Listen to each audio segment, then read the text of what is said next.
different cultures all over the world have always had varying traditions, beliefs, and art styles. This is because of various reasons, such as historical differences, different environments, stories told within the communities, etc.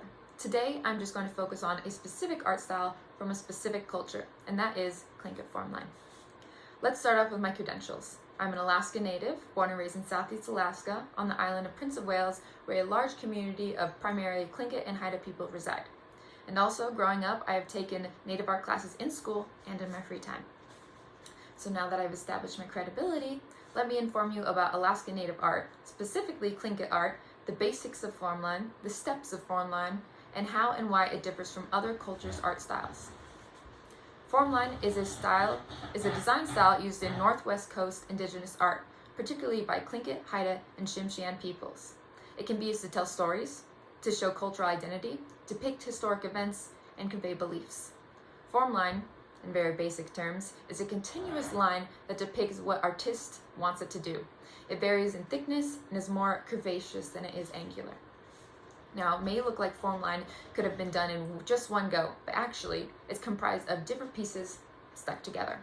Those pieces all have names, so now I'm going to go through the most important components to Tlingit formline. This is an ovoid, and this is the basic building block for formline. This is the load-bearing beam in the house of formline. Almost every formline piece ever will have one, if not many, ovoids in its formation. Ovoids can vary in what they look like, but there are rules. The ovoid should be the thickest at the top and the thinnest at the bottom, and they should also be symmetrical. Now, I just crudely drew this up, so it's not very symmetrical, but if I was making an actual piece, you would do one side, you would trace it, flip it, and do the other side, so it would be perfectly symmetrical. The next shape is the U shape. Now, this usually works hand in hand with the ovoid.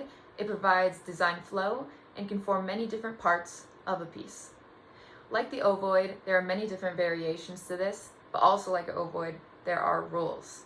U shape should be thickest on top and thin on the sides, but the U shape doesn't have to be symmetrical.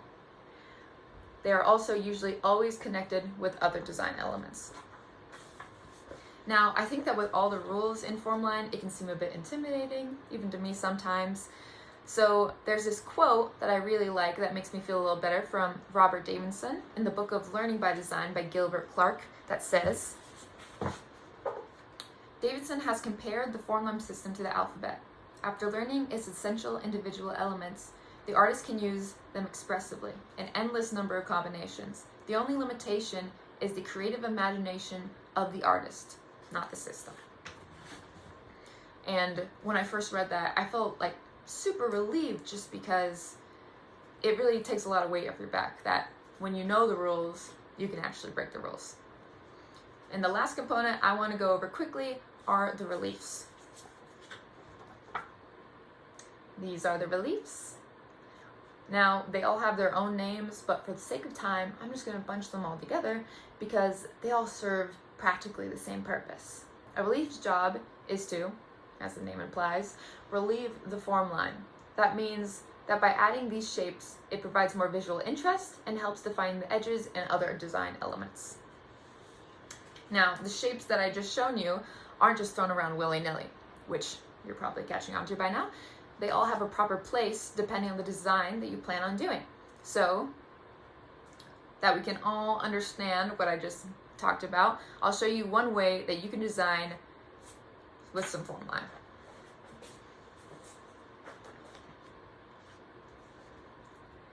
Now, today we're going to be drawing a raven.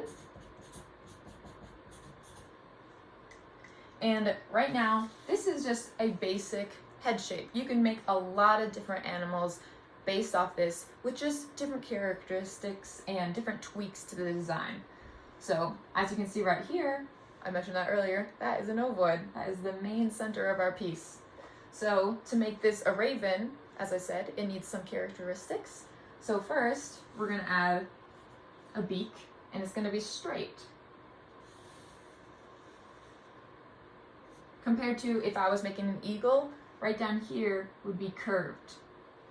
Also, another important little thing that makes this stand out as a raven, that it doesn't always have to be incorporated into the piece, but it is a lot, is the raven is going to be holding the sun in its mouth. Here's a little tongue.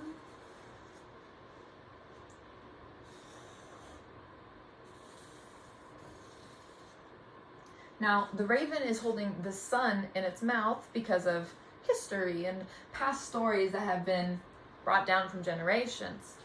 And I just think it's a really fun little tidbit that it still goes along with this today, and people still add the sun. But to make a long story short about how this sun is here now is because the raven is known as the trickster. And this is the story of creation. So a long time ago, there was no light and all the people were living in complete darkness before the raven came along and stole the sun, the moon, and the stars from the chief of the village and released them up into the sky, which brought light to the people, which is why that we see a little sun depicted in the raven's mouth. Now, you'll recognize this shape now too. This is the U shape. It goes right here, and it can also go right here.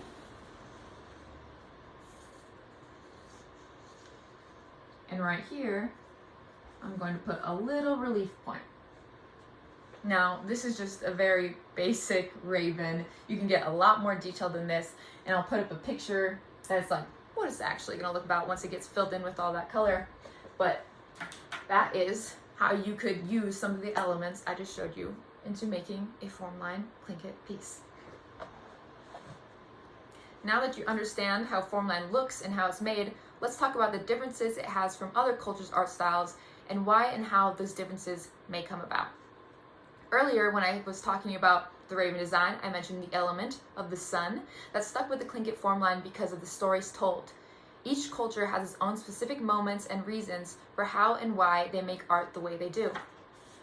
Polynesians can get tattoos as a form of communication, identity, and a record of personal history and more.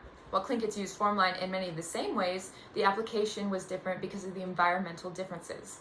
Because while Polynesians could display their histories, crests, and identity proudly on their skin, it would not be very practical for Alaska Natives to do the same. Even Haida formline, which can be very hard to differentiate from Tlingit formline, still has its differences despite close relations and distance. Tlingit formline tends to be more angular and has a greater degree of realism when depicting human faces than Haida formline. Unfortunately, this presentation is only skimming over the surface of formline and its importance to Alaska Natives. If you want to dive any deeper into this, there are many books out there about Alaska formline, and I would recommend those over any other website. I'm glad that if this is your first time hearing about formline, that I could introduce it to you without seeming too complicated or inaccessible. Hopefully, now when you go about into your life, you may notice more similarities or differences between other cultures' art styles, and maybe it'll spark a curiosity in you about how their art may have evolved over time. Thank you for listening. I'm Amaya Hansen, and this was the basics of Tlingit formline.